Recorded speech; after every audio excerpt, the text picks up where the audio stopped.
Assalamualaikum warahmatullahi wabarakatuh.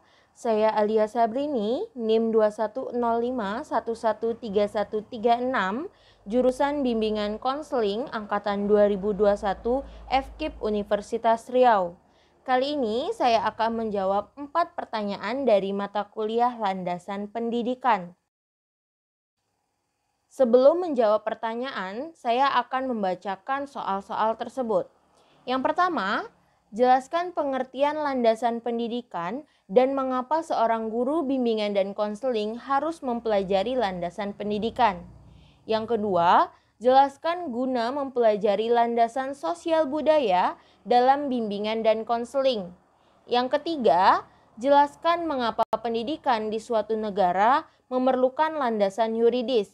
Yang keempat, adalah soal terakhir, yaitu jelaskan apa pentingnya landasan teknologi dalam penyelenggaraan pendidikan. Nomor 1. Landasan pendidikan terdiri dari 2 kata, yaitu landasan dan juga pendidikan. Landasan adalah suatu alas, bantalan, dasar ataupun tumpuan. Sedangkan pendidikan adalah suatu pembelajaran pengetahuan, keterampilan, dan kebiasaan sekelompok orang yang diturunkan dari satu generasi ke generasi berikutnya melalui pengajaran, pelatihan, ataupun penelitian. Sehingga dapat kita simpulkan bahwa landasan pendidikan adalah suatu tumpuan dasar atau asas konseptual yang menyelubungi pendidikan secara keseluruhan.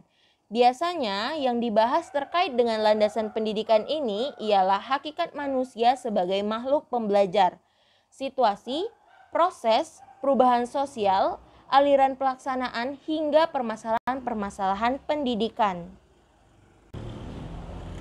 Mutu pendidikan adalah suatu tujuan utama dari adanya sebuah sekolah, di mana mutu ini dapat ditentukan oleh 2 kemampuan yang dimiliki oleh sekolah. Yang pertama adalah kemampuan sekolah secara teknis kependidikan. Yang kedua adalah kemampuan sekolah di bidang pengelolaan. Perlu kita ketahui bahwa suatu pendidikan di sekolah tidak bisa hanya dilakukan melalui proses pembelajaran yang diberikan oleh guru mata pelajaran ataupun pelatihan-pelatihan yang diberikan oleh guru-guru praktik. Melainkan juga perlu adanya kegiatan konseling yang dilakukan oleh konselor untuk membantu individu dalam mencari dan juga menetapkan pilihan serta mengambil keputusan yang menyangkut kehidupan pribadi, kehidupan sosial, kehidupan belajar, perencanaan dan pengembangan karir, serta kehidupan keberagamaan. Mutu pendidikan di sekolah akan dapat diwujudkan bila dilaksanakan oleh guru mata pelajaran, guru praktik, dan juga konselor atau guru BK yang berkompeten dan profesional sehingga mampu mengelola proses pendidikan secara profesional. Nomor 2. Landasan sosial budaya merupakan landasan yang dapat memberikan pemahaman kepada konselor tentang dimensi kesosialan dan dimensi kebudayaan sebagai faktor yang mempengaruhi terhadap perilaku individu. Seorang individu pada dasarnya merupakan produk lingkungan sosial dan budaya di mana ia hidup. Sejak ia lahir, seseorang sudah dididik dan diajarkan untuk mengembangkan pola-pola perilaku sejalan dengan tuntutan sosial budaya yang ada di sekitarnya. Kegagalan dalam seseorang tersingkir dari lingkungannya. Lingkungan sosial budaya yang melatar belakangi dan melingkupi individu berbeda-beda sehingga menyebabkan perbedaan pula dalam pembentukan perilaku dan kepribadian yang bersangkutan. Apabila perbedaan dalam sosial budaya ini tidak dijembatani dengan baik, maka tidak mustahil akan timbul konflik internal maupun konflik eksternal yang pada akhirnya dapat menghambat terhadap proses perkembangan kehidupan pribadi dan juga sosialnya. Maka dari itu, landasan sosial budaya ini menjadi bahan pertimbangan yang sangat tepat dalam memberikan pelayanan bimbingan dan konseling dari seorang konselor kepada konseli, terutama para siswa yang ada di sekolah. Nomor 3. Landasan yuridis pendidikan adalah seperangkat konsep peraturan perundang-undangan yang menjadi titik tolak sistem pendidikan yang ada di Indonesia. Menurut Undang-Undang Dasar tahun 1945 yang meliputi Undang-Undang Dasar Republik Indonesia, Ketetapan MPR, Undang-Undang Peraturan Pemerintah Pengganti Undang-Undang, Peraturan Pemerintah, Keputusan Presiden, Peraturan Pelaksanaan lainnya seperti Peraturan Menteri, Instruksi Menteri, dan lain-lain. Fungsi landasan yuridis atau landasan hukum pendidikan di Indonesia adalah sebagai suatu dasar pijakan atau titik tolak praktek pendidikan ataupun studi pendidikan yang mengikat setiap manusia di dalamnya dan menjalankan proses pendidikan dan memberikan sanksi yang sesuai dengan ketentuan bagi yang melanggar untuk menetapkan kebijakan-kebijakan dalam hal penyelenggaraan pendidikan yang ada di Indonesia.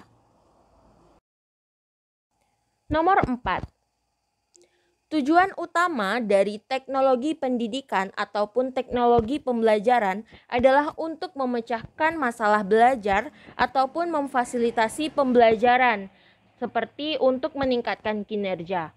Untuk itu, digunakan pendekatan sistem atau pendekatan yang holistik ataupun komprehensif, bukan pendekatan yang bersifat parsial. Selain dari itu, tujuan dari teknologi pendidikan ataupun teknologi pembelajaran ini adalah yang pertama itu menambah informasi. Manfaat pertama penggunaan teknologi adalah sebagai sarana pendukung bagi siswa dan pendidik untuk mencari informasi yang lebih luas, selain menggunakan sumber dari buku ataupun media-media cetak lainnya. Yang kedua adalah meningkatkan kemampuan belajar. Hal ini terjadi karena informasi yang ada di internet lebih update sehingga para siswa bisa dengan mudah mengakses informasi-informasi baru yang diperlukan di bawah pengawasan oleh guru. Yang ketiga adalah memudahkan akses belajar. Proses pembelajaran dapat dipermudah dengan adanya teknologi dalam pendidikan. Misalnya, guru dapat memberikan materi atau tugas belajar melalui email sehingga peserta didik bisa segera menyelesaikan dan mengumpulkan tugas-tugas tersebut. Nah, yang terakhir, adanya materi lebih menarik sehingga dapat meningkatkan minat belajar. Penggunaan teknologi dalam pendidikan dapat membuat peserta didik lebih nyaman dan tidak terkesan jenuh ataupun monoton. Karena penyampaian informasi melalui teknologi itu lebih canggih sehingga terlihat lebih variatif dan juga modern. Informasi dan pengetahuan yang lebih lengkap serta akses yang mudah didapatkan dapat membuat siswa lebih minat dan melaksanakan pembelajaran. Penggunaan teknologi dalam pendidikan memang memiliki beberapa manfaat untuk keberlangsungan pembelajaran. Namun di sisi lain, Anda harus tetap mengawasi terutama kepada anak-anak peserta didik yang masih di tingkat dasar saat memanfaatkan teknologi. Karena mudahnya informasi yang bisa diakses tidak hanya dapat memberikan informasi-informasi positif saja, melainkan juga ada beberapa informasi-informasi yang negatif. Sekian jawaban saya.